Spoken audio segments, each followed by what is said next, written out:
Alright guys, how to completely transform your physique in 180 days or less. This is going to be a free guide going over really everything that you need to know in order to transform your physique. So as you can see, this is my transformation, 4 years, plus 50 pounds.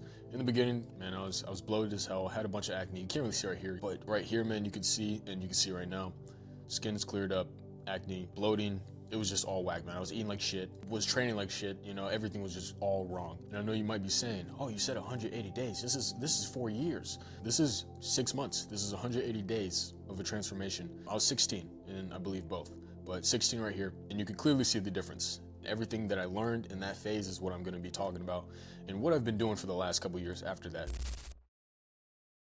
So there's 4 pillars. The most important one, the first one that you should always start with, is your mindset. And I use something called the triple M standard.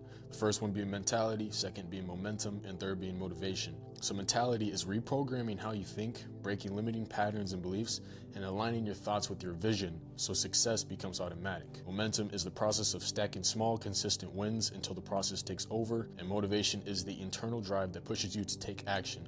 It isn't something you find, it's something you create. So understanding all of these is what's going to keep you making progress day after day, week after week. And one of the most important things is, instead of motivation, it's actually discipline. But having the discipline and saying no to that voice in your head that's trying to keep you comfortable, trying to keep you in bed when you know you need to go to the gym, is going to give you motivation, because once you do the things that you know you don't really feel like doing, but you need to do, and you do those, you're going to be motivated once you see the results of those. So motivation is the result of having discipline, okay? So pillar 2, one of the most important things is nutrition. So once you understand how food truly impacts your body composition and energy, you stop guessing, stop feeling restricted, and start eating with purpose to fuel your goals and build the physique you want. So this is extremely important, because when you're eating, although you're tracking your macros, you're doing all this tedious work, it's fueling your goals, and understanding that is extremely important. So there's a 3-step fuel system. Step 1 is to determine your caloric maintenance, and you could use a body weight multiplier. Say you're extremely active or you're extremely sedentary, you don't really move around, you're gonna be burning more or less calories. So you need to determine your maintenance so you know how much to increase or subtract your calories. So you can use a body weight multiplier. As I said, you can multiply your body weight by 14 to 16. 15 is a good, rule of thumb estimate to find your maintenance. And you could eat at that. Course track, you can use like MyFitnessPal and track your weekly weight average. And if it's flat, then you're at your maintenance. And then you can start adjusting from there. Step 2 is to add or subtract calories accordingly, like I just said, through mostly carbs and some fats if needed. Step 3 is to track weekly weight average to ensure your body weight is up or down 0.7% for the week. And if it isn't, you want to add or subtract 100 to 150 calories to ensure your deficit is safe or your surplus is safe. So if you're bulking, you want to have a minimal amount of fat gain. And if you're cutting, you want to have a minimal amount of muscle loss. So you want to keep it as safe as possible and aim for that, 0.7% of weight loss. If you have a super high body fat percentage, or you're extremely bloated, you're extremely inflamed, of course that progress is going to be a little bit faster, but just don't eat, fucking 400 calories a day because you want to lose weight as fast as possible. Keep it as safe as you can. Don't rush the process. The results will come eventually, okay? So here's a simple macro template, and this is really all stuff we might already know, but I'm just go over anyways.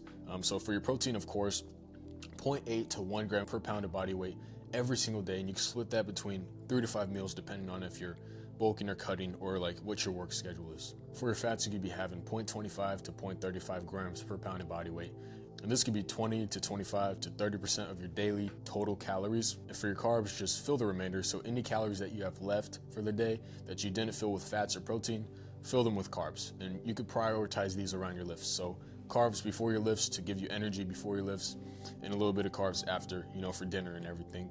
I like to minimize my carbs in the morning because I get brain fog. Carbs are known to give you a good amount of brain fog if you have them first thing in the morning, especially if you have a job where you kind of need to use your brain to function. You can space these macros among 3 to 4 daily meals. You could add or subtract meals based on your goals. So if you're bulking, you could get away with 4 is a good area to be around, but you could have up to 5 meals if you really need to. If you're really a hard gainer, you need that much food to gain weight. Or if you're cutting, you could have 2 to 3 meals, 2 big meals, a couple snacks like a protein shake, pre-workout snack, things like that. So here's a quick guide for when to eat. So a major problem that I used to struggle with was I would starve. I would fast, I would forget to eat, and then as soon as I got hungry, I would walk into the kitchen, First thing that's in sight is a fucking jar of cookies or something, and I'm eating all the fucking cookies, okay? I'm eating 2,000 calories of straight cookies, and I would assume a lot of you guys might struggle with a similar problem, so you don't want to starve yourself, because if you eat around 0 to 2 on the hunger scale and you're starving, the first thing that's in sight when you walk into the kitchen, you're gonna binge on it. Next thing you know, you consumed 5,000 fucking calories of purely cookies and cake and whatever the hell is inside it, okay? So you want to be eating around slightly hungry, so you don't want to wait too long. So when you're slightly hungry, around a 3 to 4 on the hunger scale, it's the best time to eat. You also want to learn when to stop, especially if you're trying to lose weight. You don't want to be stuffing yourself every single time you eat, okay? Learn how to portion your meals based on how full they make you. You want to stop around a 5 to a 6. If you're bulking, you could get around a 7, but you don't want to go any farther after that because you're just going to feel like shit, okay? I know we've all been there. All right, for inflammation, this is something that completely changed my physique once I learned what actually makes you bloated, what makes you inflamed, and what leans you out. Whoa, okay, all right, so boom, this is when I was just eating pure fucking sodium, processed garbage. I mean, sodium's not bad, of course, but excess sodium, not monitoring how much salt I was putting on my food, just eating whatever, trying to gain weight because I looked like this, I wanted some muscle, didn't know what I was doing. Bloated, and I was just kind of on the verge of being skinny fat, right? So foods can be classified into 4 categories, and anything in these categories, just completely fucking cut them off. If you're eating microwave meals every single night, just cook some real, whole, unprocessed food, okay? And you're gonna enjoy it so much better. Even though it might be a little bit more work, we all have 1 to 2 hours in a single week to cook, to meal prep, okay? Just meal prep 1 day out of the week, 1 to 2 days, and you'll be fine for the rest of the week. It's not hard to make progress. It's just, do the things that you know you need to do, all right? But basically, you want to minimize as many processed foods as you can and focus on unprocessed, clean foods, okay? You're gonna feel so much better. You're gonna have way more energy.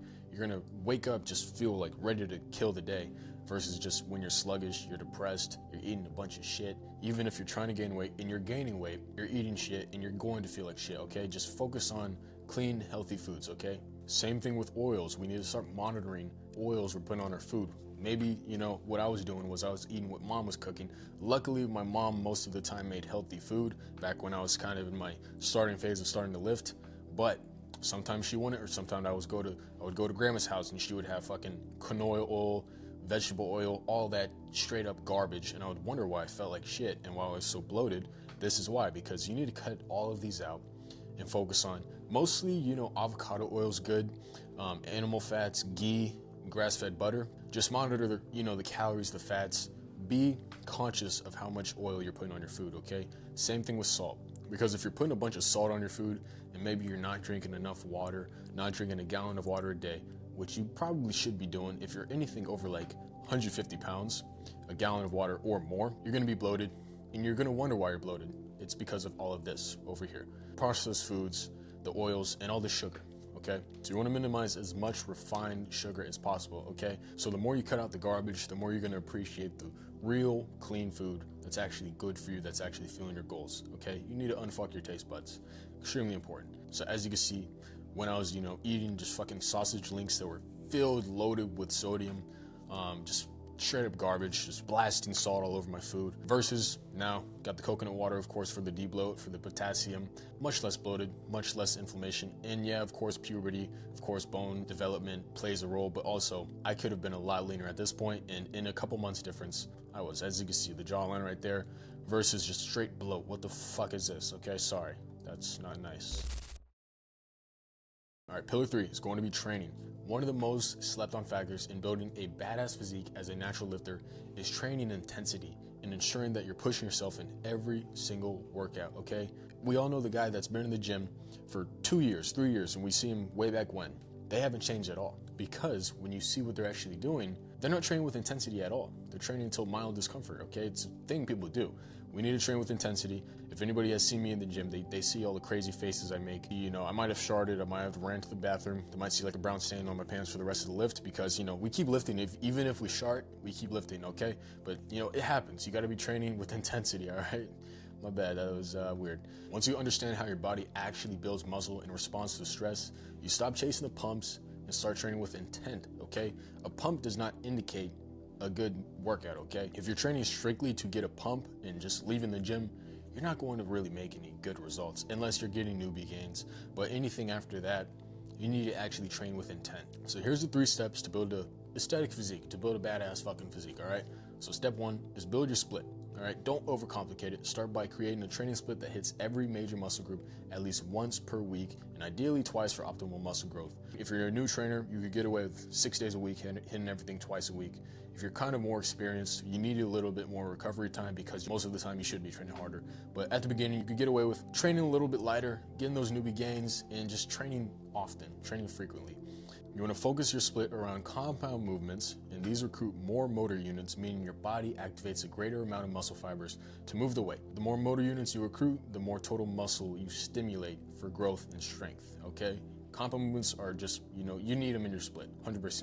Some examples of compound movements you could be doing that I personally do are incline presses for your chest, of course, shoulder press and dips for your back, rows and pull-ups, of course, and for your legs, squats, RDLs, lunges, certain things like that. It doesn't have to be deadlifts, heavy deadlifts, stuff like that. You could substitute for what you find works best for you, and then you could add isolation work to fill the gaps. So for your arms, bicep curls, all that, calf raises, anything for abs and rear delts. So step 2 is choosing your rep range and your set structure. You want to pick a rep range for each movement. What I personally do, what I recommend my clients to do is 6 to 12 rep range for compounds and 10 to 15 for isolations. If it's, something like calf raises, you get away with a little bit more, but those are just good rules of thumb for rep ranges. If you're just starting out and you don't really understand reps in reserve, which is how many reps you have left until you go to failure, start with 2 working sets and push them with true intensity.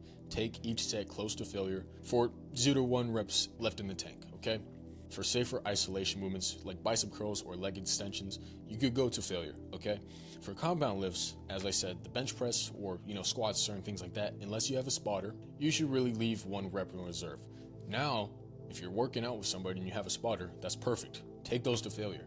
Step 3 is to progressively overload using a double progression method, which is personally my favorite method for progressively overloading. So over time, as you apply progressive overload, which is gradually increasing load, reps, or total training volume, you expose your muscle fibers to higher levels of mechanical tension, which is the primary driver of muscle growth, of hypertrophy. So here's some simple steps to apply it. So you want to pick the rep range. For example, if you're doing 6 to 12 or 8 to 12, whatever, you want to start at the bottom of that rep range. You want to use the same weight each week and aim to add 1 rep every session. And when you hit the top of your rep range, for example, 12 reps, increase the weight slightly. So like 5 to 10 pounds, depending on what it is, and drop back to the bottom for 8 reps. So pillar 4 is recovery, which is the missing link between training and results. Because if you're training, you're eating right, you're gonna make some results. But we don't want just some results. We want as many results as we could possibly get. So you need to really focus on recovery, okay? Most people overtrain and under-recover, leading to plateaus, burnout, and stagnation. All right, so here's the 2 core pillars for recovery. Pillar 1 is sleep, extremely important. So if you're having a bunch of shitty workouts and you don't really get any sleep, that's why. You're sleeping like shit, so your workouts are gonna be shit, okay? Fix your sleep schedule. Aim for 7 to 9 hours of uninterrupted sleep each night in a cool and dark room with no screens or blue light at least an hour before bed. You can use blue light blocking glasses if you need to, or night shift. It's a mode where it minimizes the blue light on your screen. Pillar 2 is stress and cortisol management. So when your cortisol stays elevated from poor recovery, bad sleep, or constant overtraining, it impairs your muscle growth, increases fatigue, and leads to burnout. So if you're stressed all the time, here's some daily habits to control that. So you can do morning walks with sunlight, which lowers cortisol spikes, listening to music, going out in nature, and just laughing with your friends, or natural antidepressants. So don't be afraid to have a good, fun time, okay? You don't need to be locked in, whatever you're doing, just locked in, depressed all the time, okay? You're gonna have elevated cortisol, so just have some fun every once in a while, okay? Limit your caffeine after noon or when you're already stressed. So if you're stressed as hell, just try to limit your caffeine as much as possible because it's going to increase your cortisol. But a couple mental detox strategies that I personally use are journaling. You want to practice a digital detox. So if you catch yourself scrolling on fucking social media 4 hours a day, look at your screen time. Turn your screen time on and become conscious of how much time you spend on your phone and how much dopamine, cheap dopamine you're getting out of scrolling on social media, all that bullshit. Spend like Sunday, just chill on Sunday, spend it offline, go to church, go outside, just get some sunlight, have some fun, okay? Just without your phone, without the cheap dopamine. Go to the gym,